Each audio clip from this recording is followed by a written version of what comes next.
Bihar police radio operator aspirant.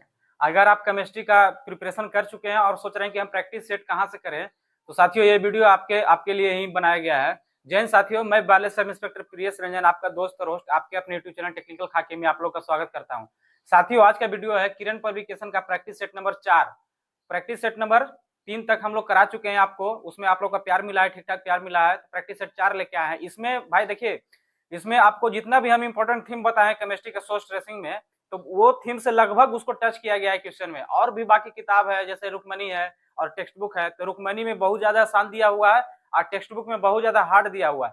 तो साथियों किरण publication का प्रैक्टिस सेट है, इसमें आपको मीडियम रेंज का क्वेश्चन दिया गया है, ना हार्ड ना ज्यादा, दोनों का मिक्सर दिया गया है। तो साथियों एग्जाम में भी इसी टाइप से क्वेश्चन आने की उम्मीद है। और भाई आप लोग तैयारी अच्छे से कर रहे हैं ना? आपका एग्जाम का डेट 28 जून फिक्स हो चुका है। एग्जाम में मात्र 12 से 13 दिन बचा हुआ है और हम लोग ये लास्ट 15 दिन का स्ट्रेटजी का वीडियो ही बनाए हैं, जो आपको इस चैनल पे पड़ा हुआ है। जाके उसको देखिए और उस हिसाब से अपने तैयारी को अच्छा से धार दीजिए। और हम लोग से जितना भी सहयोग हो पा रहा है कि आपके सिलेक्शन में 1 से 2 नंबर भी हम लोग का अगर सहयोग से आगे जाएगा, तो ये हम लोग के लिए बड़ी बात है। तो साथियों ज्यादा देर ना करते हुए हम लोग चलते हैं क्वेश्चन नंबर 1 की ओर। जय हिंद साथियों।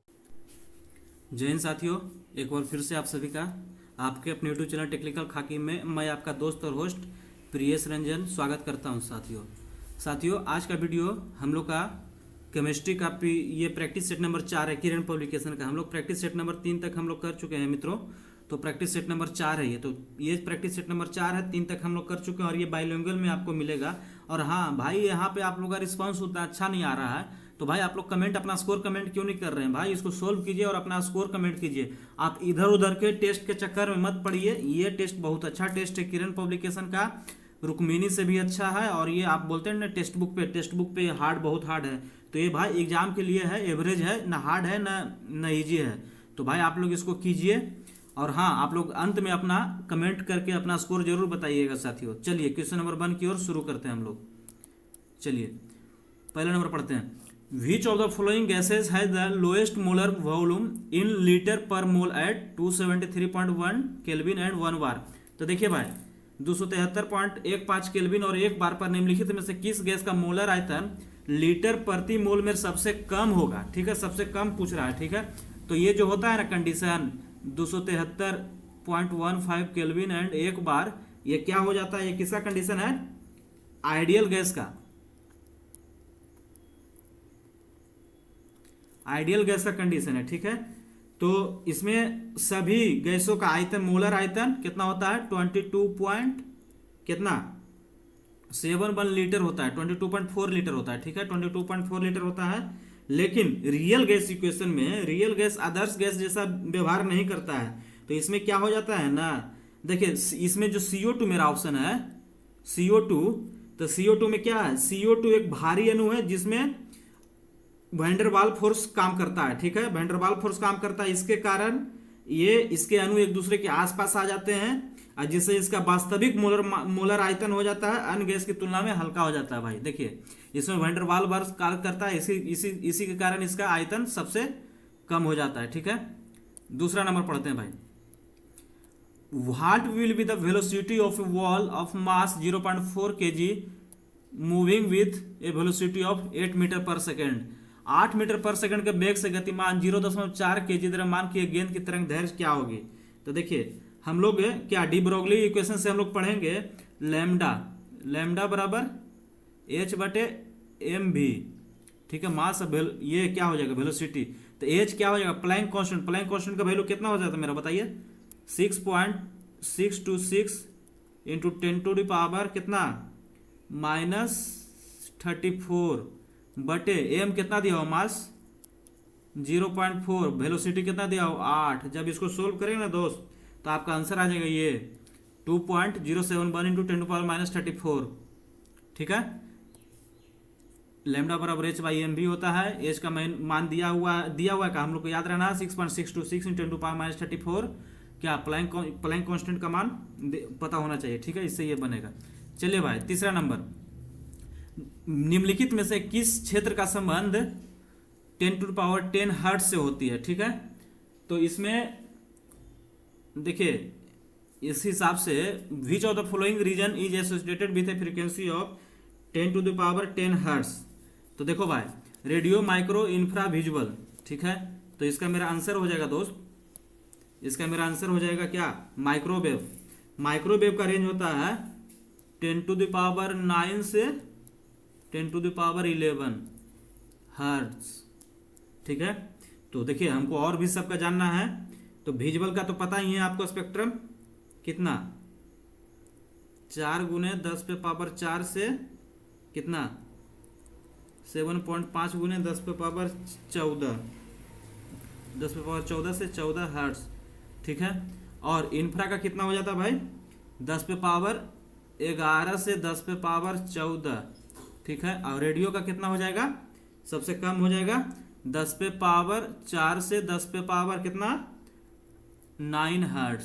तो देखिए एक क्वेश्चन में हम लोग 4 कंसेप्ट जाने ना जी, तो इसी तरह से ऐसा नहीं कि आपको सिर्फ सोल्व करना, इसमें आपको बताया जाएगा 3 से 4 कंसेप्ट तो जरूर आप सीख के जाइएगा। प्रत्येक क्वेश्चन में 3 कंसेप्ट सीखिएगा। टोटल एग्जाम 25 क्वेश्चन है टोटल, तो नहीं भी तो आप 50 कंसेप्ट आपको आप सीखिएगा। तो इसीलिए इसको आप ध्यान से देखिए, आपके लिए काफी फायदेमंद आपको साबित होगा दोस्तों।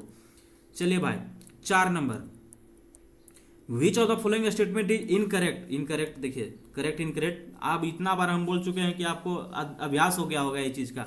अब आप गलत नहीं कीजिएगा करेक्ट इनकरेक्ट में। भाई एग्जाम में देखो, एग्जाम में हम लोग छटते कब है, जब सब लोग जो सही कर रहा है वो अगर हम गलत करेंगे भाई तो मेरे लिए बहुत हानि करेगा, हम मेरिट से भी आउट हो सकते हैं। बट हाँ, जो सब लोग सही कर रहा है वो मेरा सही होना ही चाहिए। ठीक है, तो विच of the following statement is incorrect regarding geometrical isomeric, ज्यामितीय समयावयव के संबंध में निम्नलिखित कौन सा कथन गलत है। ठीक है, सिस ब्यूट 2 इन का द्विध्रुव आघूर्ण 0.33 dB है। ठीक है, ट्रांसब्यूट 2 इन एक गैर ध्रुवीय है। ट्रांसब्यूट 2 इन का द्विध्रुव आघूर्ण 0 dB है। ठीक है, ट्रांसब्यूट 2 इन का क्वथनांक सिस ब्यूट 2 इन के क्वथनांक की तुलना में अधिक नहीं भाई, ये गलत हो जाएगा मेरा। जो मेरा है सिस का क्वथनांक ज्यादा होगा ट्रांस से। ठीक है, सिस क्वथनांक मतलब क्या हो जाता है, बॉइलिंग पॉइंट। ठीक है, तो बॉइलिंग पॉइंट मेरा किसका हो जाएगा, सिस का ज्यादा हो जाएगा, बीपी, सिस ज्यादा ट्रांस कम। ठीक, आप याद रखिएगा। चलिए दोस्त 5 number, which of the following statement is false. देखिए यहां भी फॉल्स पूछ रहा है। Regarding the cathode ray discharge tube, cathode किरण विसर्जन नलिका के संबंध में कौन सा कथन असत्य है। The characteristic of the cathode रे डज नॉट डिपेंड्स अपॉन क्या है, मटेरियल ऑफ इलेक्ट्रोड, कैथोड किरण के अभिलक्षण इलेक्ट्रोड की सामग्री पर निर्भर नहीं है। दूसरा है कैथोड किरण कैथोड से प्रारंभ होकर एनोड की ओर बढ़ती है। तीसरा है कैथोड किरण के अभिलक्षण कैथोड किरण नलिका में मौजूद गैस की प्रकृति पर निर्भर करती है। ठीक है, चौथा क्या है, वैद्युत और चुंबकीय क्षेत्र की अनुपस्थिति में ये किरण सीधी रेखा में चलते थे। देखिए भाई क्या लिखा हुआ है, तीसरा ऑप्शन क्या लिखा हुआ है कि the characteristic of cathode ray depends upon the nature of the gas present in the cathode ray tube. नहीं, ये इस पे निर्भर नहीं करता है।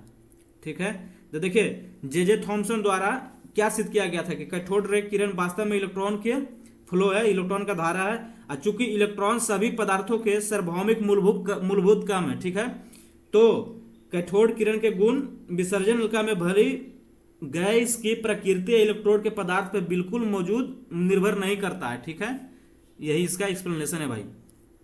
चलिए दोस्त 6 number, calculate the frequency of blue radiation having wavelength 4900 angstrom, 4900 angstrom तरंगदैर्घ्य वाले नीले विकिरण की आवृत्ति की गणना कीजिए। ठीक है भाई, तो देखिए हम लोग जानते हैं V बराबर कितना, C बाई लैम्डा।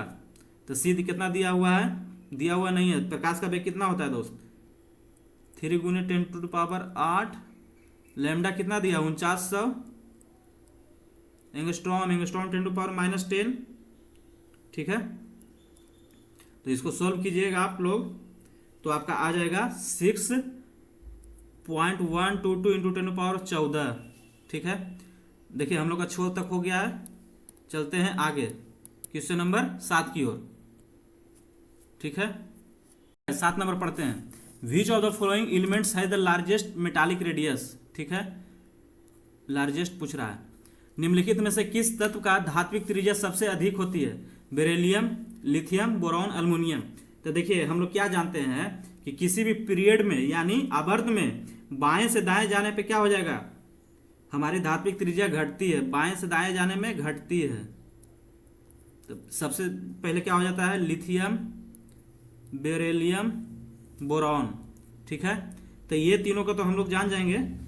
तो सबसे ज्यादा त्रिज्या किसका हो जाएगा, घट रहा है, बाएं से दाएं जाने पे घट रहा है, तो इसमें से तीनों में से त्रिज्या सबसे ज्यादा किसका हो जाएगा, लिथियम का। अब देखिए उसके बाद हम लोग क्या आ जाएंगे, उसके बाद आ जाएंगे एल्युमिनियम में। तो एल्युमिनियम जो होता है ना भाई, एल्युमिनियम तीसरा आवर्त का तत्व है, लेकिन आवर्त 2 के लिथियम की धात्विक त्रिज्या सबसे ढीले धात्विक आवंत के कारण इसके विकल्प में सबसे बड़ी होगी, ठीक है। तो लिथियम इसका आंसर हो जाएगा। चलो आगे 8 नंबर दोस्त, विच of the following material has the lowest conductivity value. निम्नलिखित में से किस सामग्री का सबसे कम चालकता मान होगा, 0.01 मोल KCl, 0.1 m HCl, 0.01 m HSE और 0.01 m NaCl। तो देखिए 0.01 m HSE क्या हो जाएगा, एसिटिक एसिड, HSE CH3COOH,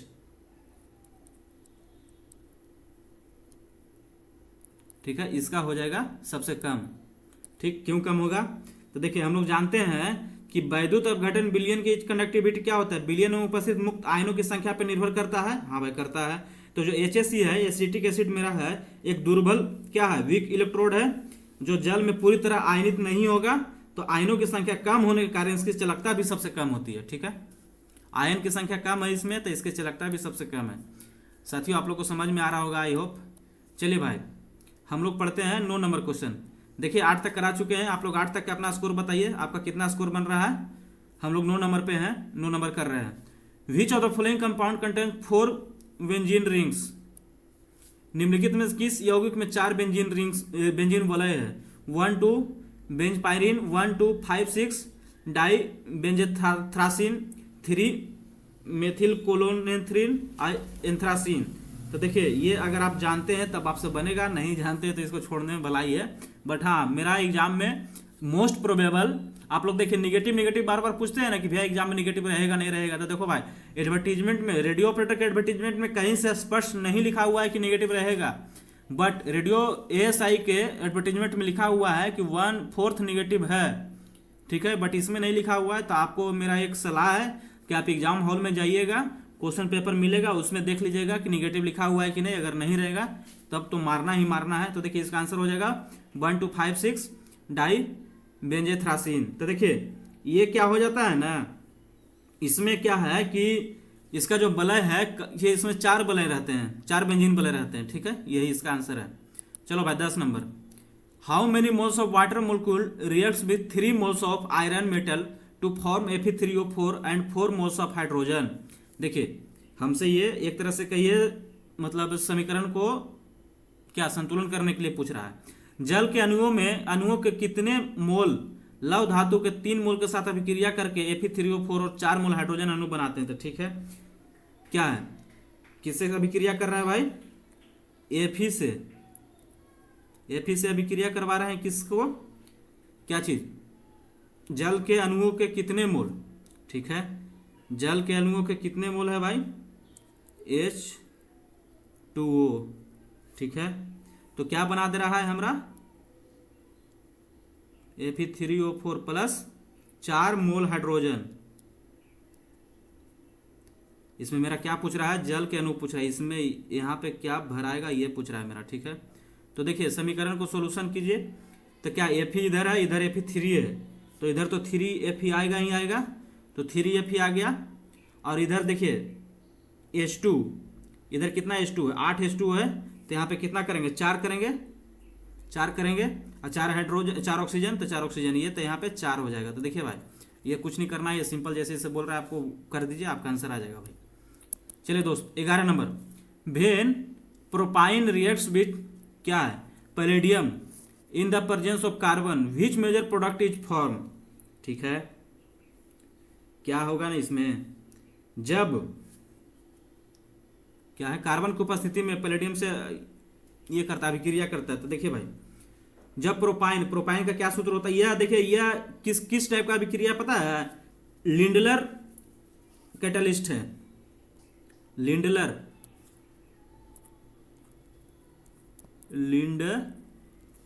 उत्प्रेरक कैटालिस्ट है, लिंडलर कैटालिस्ट है। तो इसमें क्या हो जाता है, जैसे देखिए CH3C triple bond CH plus H2 क्या है PDC। तो इसमें मेरा बन जाता है भाई CH3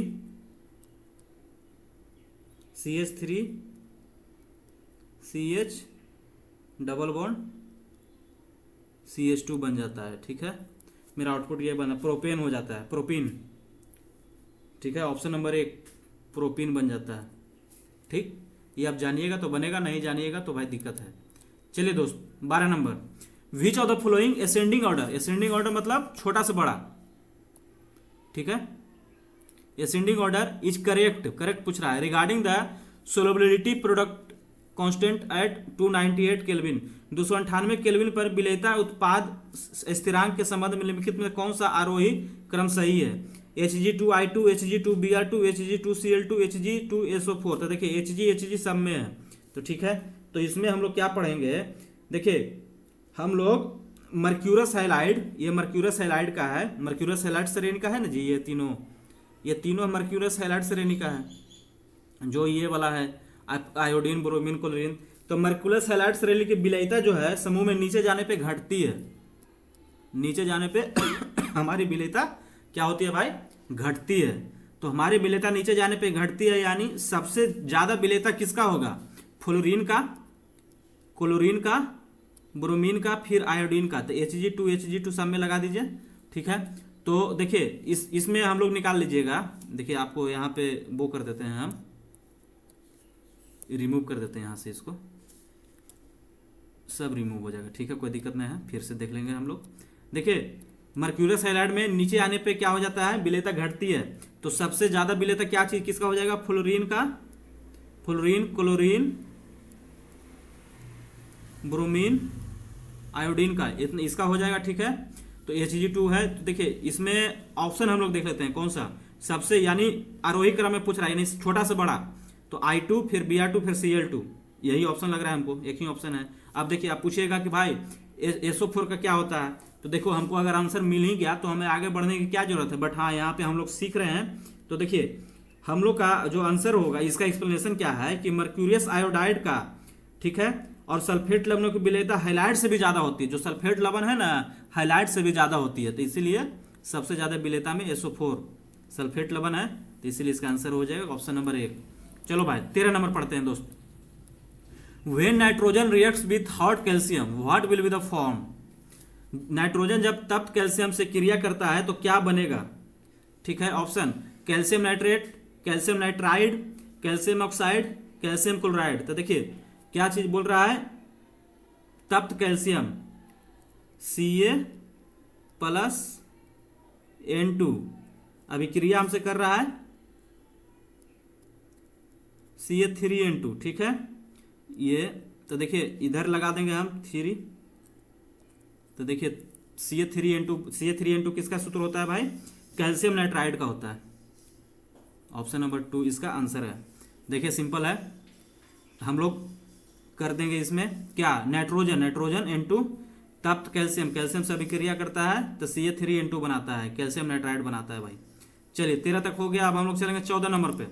देखिए आप लोग को कैसा लग रहा है, ये टेस्ट कैसा लग रहा है बताइएगा आप लोग को। देखो भाई, compounds whose molecular formula differ by CH2 group is called, यौगिक जिसके अनुसूत्रों में CH2 का अंतर होता है क्या कहलाते हैं? सजातीय, होमोलोगस, एलोट्रोपिक, अप्रूपीय, आइसोमेरिक, समयावयवी या पॉलीमेरिक। तो देखिए इसका आंसर हो जाएगा मेरा सजातीय, होमोलोगस। ठीक है, तो कार्बनिक यौगिक की ऐसी श्रेणी जिसके सभी सदस्यों में एक ही क्रियात्मक समूह होता है और दो लगातार सदस्यों के अनुसूत्र में हमेशा एक कार्बन और 2 हाइड्रोजन, अर्थात एक कार्बन और 2 हाइड्रोजन। ठीक है, CH2 का अंतर होता है तो उसे क्या कहते हैं, सजातीय श्रेणी कहते हैं। जैसे एग्जाम्पल इसका देख लो, CH4 मीथेन हो गया और एथेन C2H6, CH2 का अंतर है, तो ये सजातीय श्रेणी का एग्जाम्पल हो गया। ठीक है भाई। अब देखिए एलोट्रोपिक किसको कहते हैं, एलोट्रोपिक हमको जानना जरूरी है। तो ये एक ही तत्व के अलग अलग रूप होते हैं एलोट्रोप अप्रूप, जैसे हीरा graphite.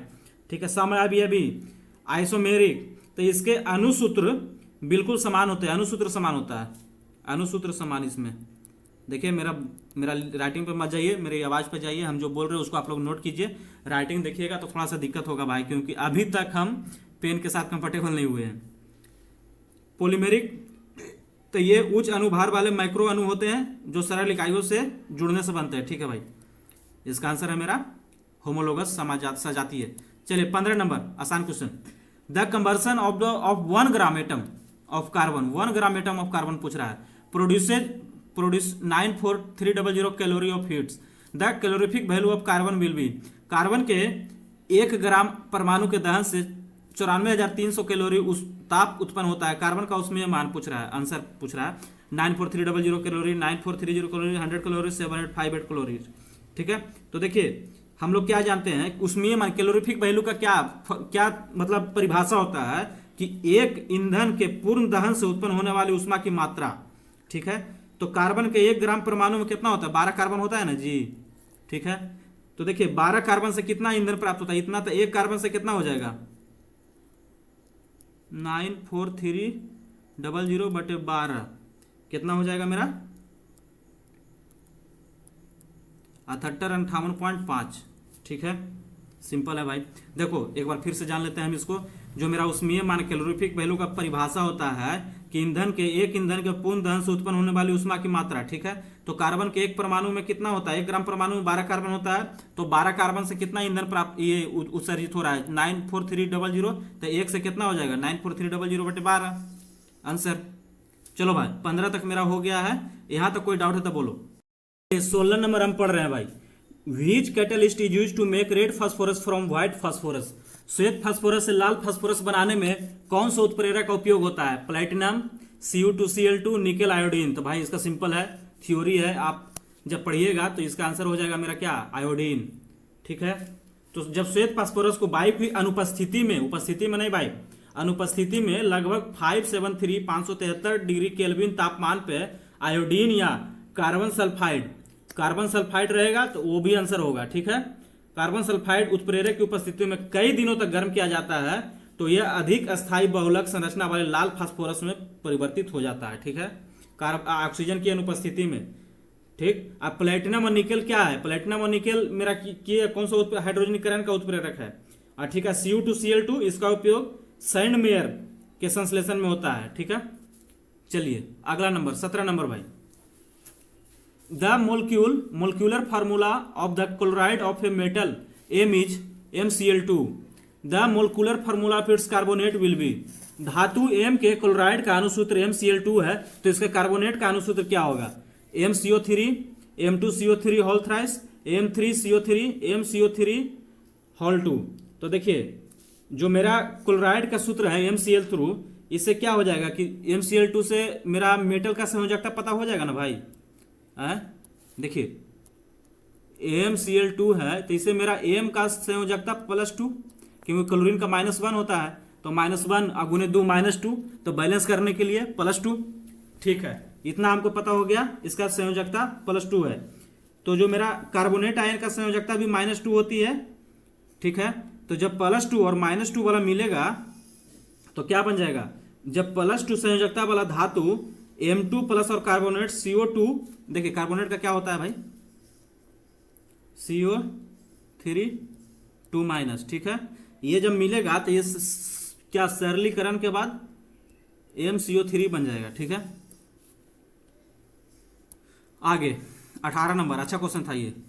The method by which aluminium is obtain from alumina is, alumina से एल्युमिनियम जिस विधि से प्राप्त होती है वो है रिडक्शन विथ कार्बन, कार्बन के साथ अपचयन, रिडक्शन विथ हाइड्रोजन, हाइड्रोजन के साथ अपचयन, बाय इलेक्ट्रोलिसिस इन ए मोल्टन साल्ट मीडियम, पिघले लवण माध्यम में वैद्युत अपघटन से, साधारण निस्तापन से, सिंपल कैल्सिनेशन से। तो देखिए इसमें क्या हो जाएगा मेरा, इसका आंसर हो जाएगा इलेक्ट्रोलिसिस इन ए मोल्टन साल्ट मीडियम, पिघले लवण माध्यम में वैद्युत अपघटन से, वैद्युत अपघटन से एल्यूमिना से एल्युमिनियम प्राप्त होता है। ठीक है।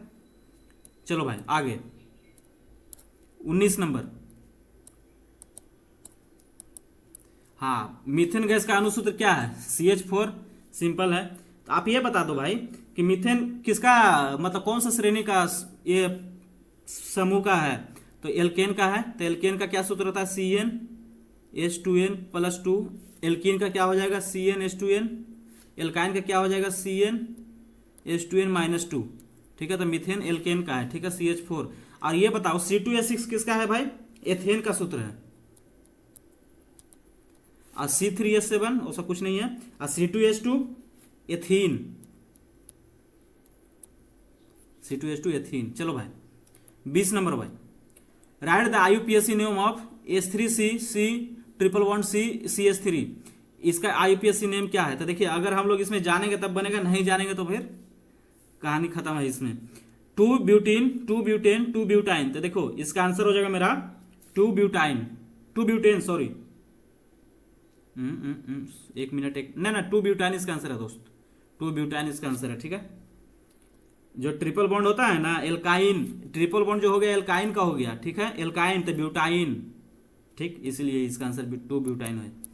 चलिए 21 number, 2 elements A and B having electronic configuration of 282 and 287 respectively, if both react to form a compound, what will be its formula? दो तत्व A and B जिनके इलेक्ट्रॉनिक विन्यास क्रमशः 282 एवं 287 है, यदि दोनों अभिक्रिया कर यौगिक बनाए तो उसका सूत्र क्या होगा? A2B, A2B2, AB2, A2B4। तो देखिए इसमें हम लोग जान जाएंगे, इसका आंसर हो जाएगा, पहले आंसर हम लोग जान लें, AB2 हो जाएगा। देखो कैसे, देखिए पहला में क्या है? 282 है, दूसरा में क्या है? 287 है। ठीक है, तो 282 287 में क्या हो जाएगा? ये तत्व A है, ये तत्व मेरा B है। तो इसका बाहरी सेल में कितना इलेक्ट्रॉन? 2 इलेक्ट्रॉन। तो अष्टक पूरा करने के लिए क्या करेगा? 2 इलेक्ट्रॉन को त्याग कर देगा। तो इससे क्या हो जाएगा? A पर +2 हो जाएगा, 2+ हो जाएगा। इसके बाहरी में कितना इलेक्ट्रॉन? 7 इलेक्ट्रॉन। तो ये अष्टक पूरा करने के लिए क्या करेगा? 1 इलेक्ट्रॉन लेगा, तो लेगा यानी B-1। तो जब ये दोनों को कराइएगा क्रॉस तो क्या हो जाएगा? AB2 हो जाएगा। ठीक है, सिंपल है भाई, ये इंपॉर्टेंट भी है। इस टाइप से क्वेश्चन आपको एग्जाम में देखने को मिल सकता है। चलिए दोस्त 22 number, CO+H2 is called, CO+H2 को कहते हैं जल गैस, हंसाने वाली गैस, कोल गैस, प्राकृतिक गैस। तो देखिए बहुत सिंपल है, water gas. CO+H2 water gas होता है, आपको पहले टेस्ट में भी बताया जा चुका है। और देखिए लाफिंग गैस क्या हो जाता है? लाफिंग गैस होता है नाइट्रस ऑक्साइड, N2O। ठीक है, कोल गैस क्या होता है भाई बता दीजिए? इसमें हो जाता है CO+CH4+H2, ये सब मिला के कोल गैस होता है। ठीक है, अब प्राकृतिक गैस क्या हो जाता है? मीथेन को प्राकृतिक गैस कहते हैं, CH4। चलो भाई 22 तक हो गया है। अब मेरा 23 नंबर पे आते हैं। The pH value of 10⁻³ mole HCl will be, 10⁻³ HCl का pH क्या होगा? 3, 4 ग्रेटर देन 7। तो देखिए pH बराबर क्या हो जाता है? H+ का कंसंट्रेशन मेरा दिया हुआ है, H+ का कंसंट्रेशन 10⁻³ pH बराबर क्या हो जाता है? -log H+। ठीक है, तो -log 10⁻³ माइनस इधर आ जाएगा, -+3 log 10 का वैल्यू 1, तो यानी +3 हो जाएगा इसका। ठीक है दोस्त, हम लोग कितना तक कर चुके हैं? हम लोग 23 तक कर चुके हैं। चलिए आगे आते हैं 24 नंबर में। हाँ, ये भी बहुत अच्छा क्वेश्चन है। ये भी अगर क्वेश्चन आपसे बन रहा है इस टाइप से क्वेश्चन तो बहुत अच्छा बात है। अगर देखिए कमेंट करके बताइए, 24 अगर आपका बना है ना तो आपका तैयारी ठीक ठाक है।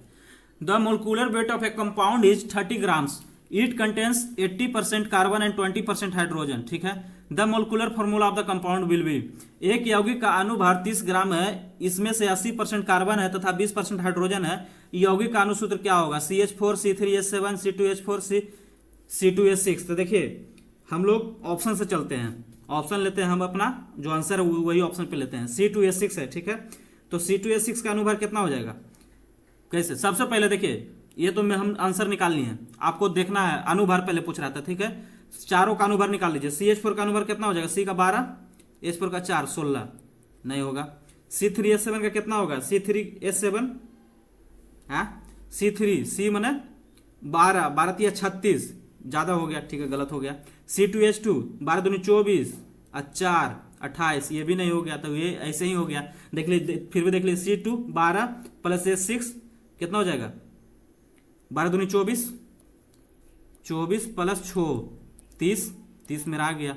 ठीक है, अनुभार एक ही से मेरा सेटिस्फाइड भी हो गया, तो अनुभार है। तो देख लीजिए इसमें, देख लीजिए भाई 80% कार्बन है, एकदम है। देखिए इसमें कार्बन कितना हो गया मेरा 24, हाइड्रोजन हो गया 6, तो देखिए तो टोटल है 30, मेरा कार्बन है 24, तो कितना हो गया परसेंटेज में 100 से करेंगे 80% है, अब 20% है कार्बन हाइड्रोजन सॉरी। तो देखो ये इस टाइप से क्वेश्चन आपको बनना चाहिए भाई।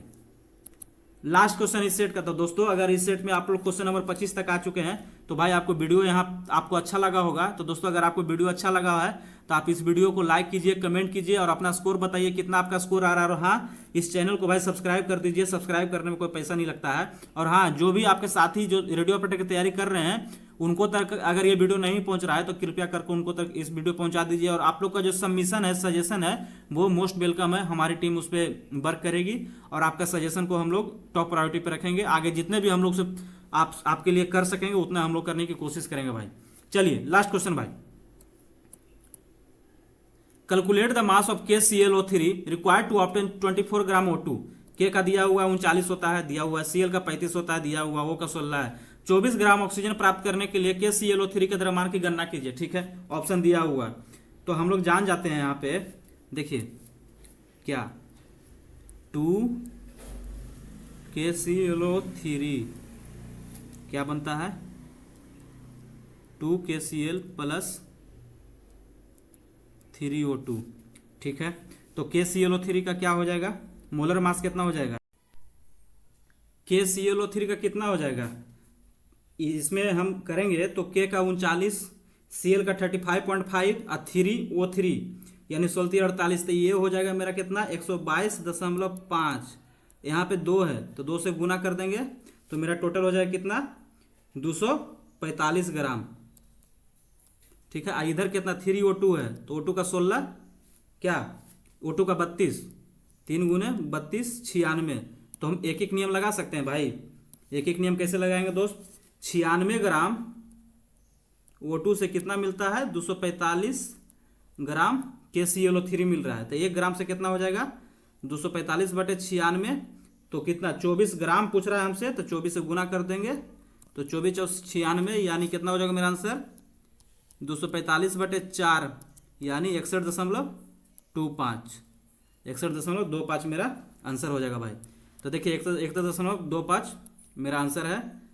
तो भाई ये भी अच्छा क्वेश्चन है, अगर आपका बन रहा है तो आपका तैयारी सही दिशा में है। तो साथियों इस तरह से हम लोग वीडियो के अंत तक आ चुके हैं। तो अगर आपको वीडियो अच्छा लग रहा होगा तो वीडियो को लाइक कीजिए, चैनल को सब्सक्राइब कीजिए और हाँ अपने दोस्तों के पास शेयर कीजिए। और किसी भी तरह का आपको कोई डाउट है तो हमारे Telegram handle, official Telegram handle @technical खाकी, या मेरा पर्सनल अगर हमसे किसी भी तरह का कुछ क्वेरी चाहिए, हमसे किसी भी तरह का कुछ डाउट का सोल्यूशन चाहिए तो @DREAMER PCS 2026 पे हमसे कंसल्ट कर सकते हैं आप लोग को जरूर सहायता की जाएगी।